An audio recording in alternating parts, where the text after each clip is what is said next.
16 uždavinio pirmoje dalyje reikia rasti vektorių AB ir AD sumą.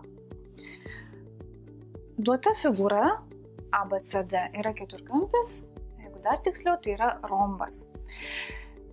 Galima suskaičiuoti vektorių sumą naudojantis tiek lygiagretainio, tiek trikampio taisyklėmis. Jeigu mes naudotumėme lygiagretainio taisyklę, tai matome, kad iš vieno taško išėję vektoriai, jų suma yra įstrižainė, susidariusio lygiagretainio. Rombas yra lygiagretainis. Vadinasi, AB plus AD yra lygu AC.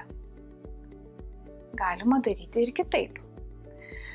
Vektorių AB perkelti į vektorių DC, nes vektorius AB ir DC yra lygus. Jie yra lygiagrečiose kraštinėse ir jų ilgiai taip pat yra lygus, nes rombo kraštinės visos yra lygios.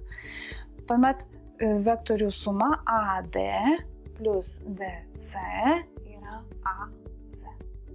Abiem atvejais gaunam tą patį atsakymą.